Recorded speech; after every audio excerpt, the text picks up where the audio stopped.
Bonjour, je m'appelle Luc Jacquet, je suis réalisateur. Je vais vous parler de un film qui s'appelle « Il était une forêt ». Bonjour, je m'appelle Francis Salé, je suis botaniste à Montpellier et grâce à Luc, je figure dans ce film. Jacquet, Il était une forêt est votre troisième film.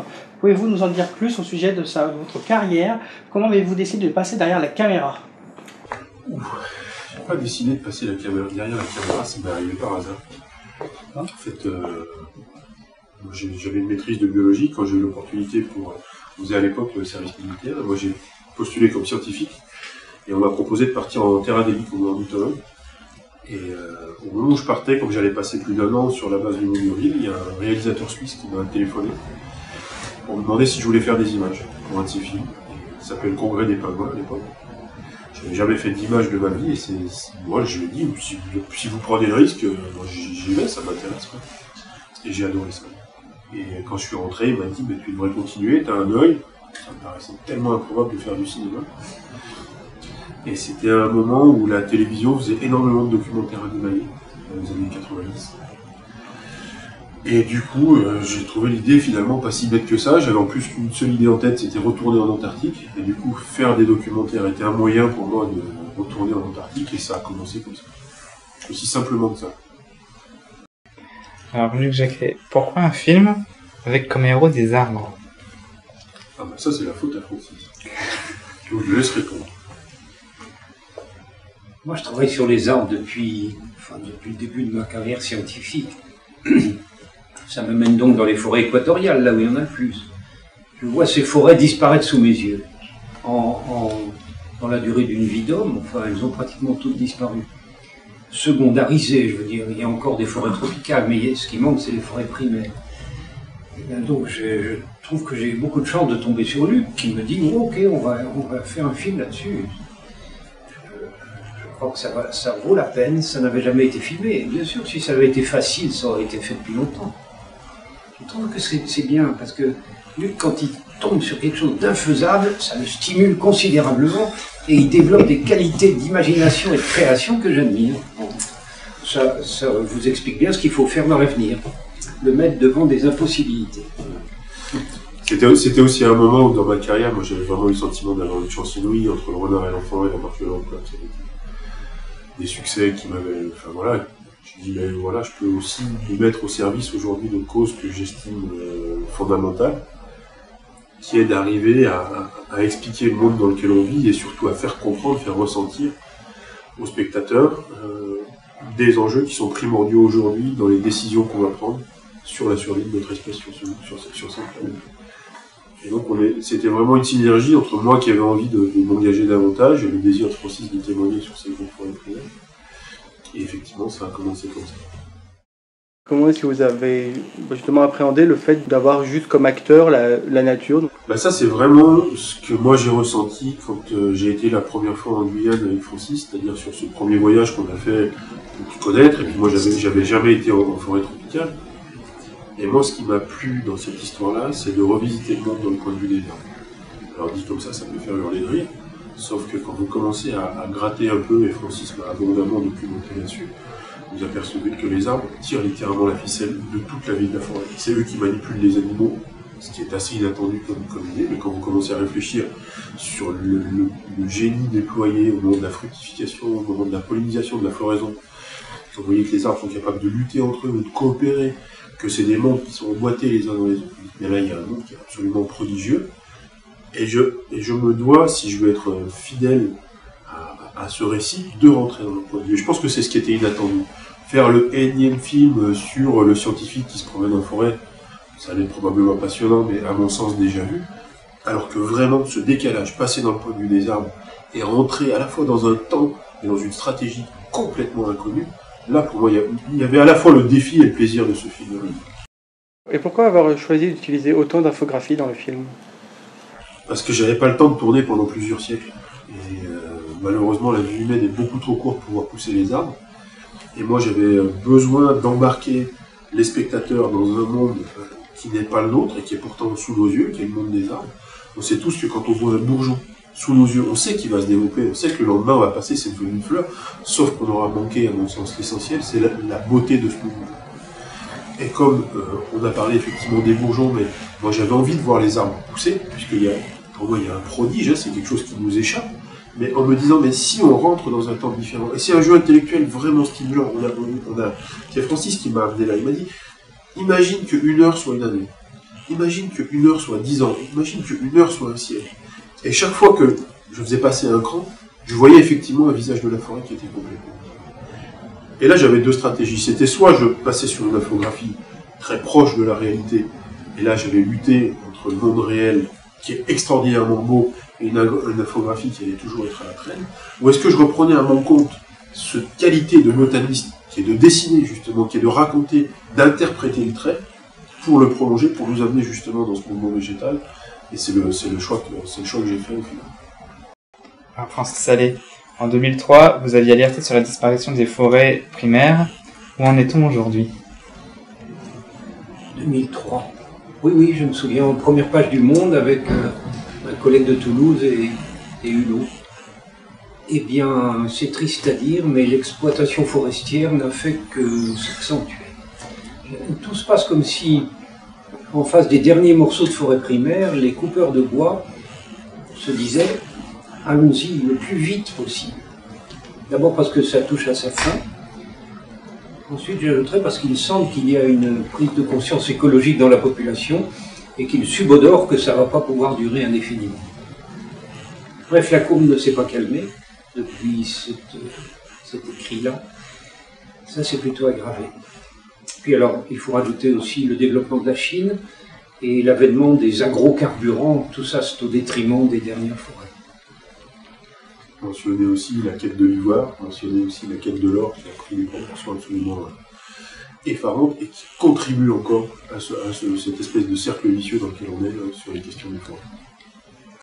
Quel message vous avez envie, vous espérez faire passer avec ce long métrage ? Des messages, il y en a plusieurs. Enfin, personnellement, j'essaye de reprendre le problème à la base, c'est-à-dire plutôt que renvoyer vers le public un message culpabilisant, moralisateur, désespérant sur ces forêts-là, moi j'avais envie de reprendre le b.a.-ba. C'est quoi une forêt primaire ? Quand vous êtes ici, les forêts c'est très loin, les forêts tropicales sont très loin, c'est des choses un peu inaccessibles, un peu mystérieuses, pour pas dire un peu fantasmées. Et l'idée c'était encore une fois de redire aux gens, mais regardez, ce truc c'est prodigieux. Et dans l'espérance de se dire, mais peut-être que si le grand public comprend un peu plus, peut-être que si il s'attache à ces forêts, il va faire attention, faire de sorte qu'on finisse pas de les détruire. Et c'est vraiment ce parti pris de l'empathie que je vis sur ce film-là, mais aussi celui de la connaissance, celui de l'émerveillement. On s'est attaché vraiment avec Francis à raconter une histoire pour que ce film soit accessible au plus grand monde. On sait bien qu'aujourd'hui c'est vers les enfants qu'il faut se tourner pour arriver à faire avancer ces questions-là. Voilà, en tout cas, c'est cette utopie, c'est cette ambition autour de ce film, faire un film, encore une fois, qui porte un sens, mais qui a aussi une valeur patrimoniale très forte. Pouvez-vous nous parler de votre collaboration avec la compositrice Émilie Loiseau, qui a composé la chanson du générique de votre film ? Cette collaboration était très agréable. Émilie Loiseau est quelqu'un de très investi sur ces questions, sur cette alerte pour la nature, cette empathie qui est là pour la nature. Elle nous a très gentiment offert ce titre à la fin du film, qui est pour elle une espèce de contribution à la cause qu'on défend. Ça a été un plaisir. C'est quelqu'un que je vous recommande. Suivez ses concerts, il est vraiment singulier. Et comment s'est passée la conception de la musique ? Comment est-ce que vous avez travaillé dessus ? Alors, on a veillé justement à ce que la musique ne soit pas omniprésente. Pour moi, le son au cinéma est quelque chose de fondamentalement important. Justement dans ces films qui sont, à mon sens, plus impressionnistes que descriptifs. Moi, j'avais vraiment envie de faire partager l'émotion que j'avais pu ressentir avec Francis dans les grandes forêts tropicales, ne serait-ce que des choses somme toute assez basiques, mais ça fait quoi d'être à côté, au pied d'un géant qui fait 80 mètres de haut, et qui vous domine comme ça de toute sa taille. Et voilà, il faut arriver à faire ressentir ça. Je pense que c'est aussi un film qui est expérientiel, et à ce titre-là, plutôt que d'ajouter des mots ou de décrire, je préfère faire ressentir, et à ce titre, la musique et le son est vraiment quelque chose de capital pour moi. Avez-vous rencontré des difficultés pendant le tournage ? Parce que j'imagine que tourner en pleine forêt, ça réserve sans doute surprise. C'est des centaines par jour. C'est des centaines par jour, à commencer par la nature des arbres, une nature somme toute immobile, quand on est à l'échelle de temps dans lequel on vit, leur verticalité versus l'horizontalité de la caméra, mais aussi la densité de la forêt. Il est extrêmement difficile de mettre quelque chose en avant, en évidence. Donc tout le travail était d'arriver à aiguiser le regard du spectateur pour qu'il puisse voir ce qui était pertinent de voir dans cet amas végétal, donc c'est très très complexe. Après, il y a des difficultés qui sont de l'ordre de la logistique, quand vous allez tourner aussi loin. Je prends l'exemple du Pérou, on a été à 7 heures de pirogue du premier village, et quand je vous parle d'un village, c'est quelques huttes, quoi. Voilà, c'est un vrai défi logistique, mais pour moi, il était important qu'on aille le plus loin possible dans ces forêts sauvages pour témoigner, tout simplement pour dire voilà à quoi ça ressemble. On n'est pas dans une serre au parc zoologique. Alors dans le film, il y a une scène impressionnante d'un arbre qui meurt, donc qui tombe. Comment ça a été possible de filmer cette scène? On avait deux choix en fait. C'était se poster dans une forêt en attendant qu'un arbre nous tombe dessus, ce qui arrive, hein. Je crois que tu as vécu ça d'ailleurs.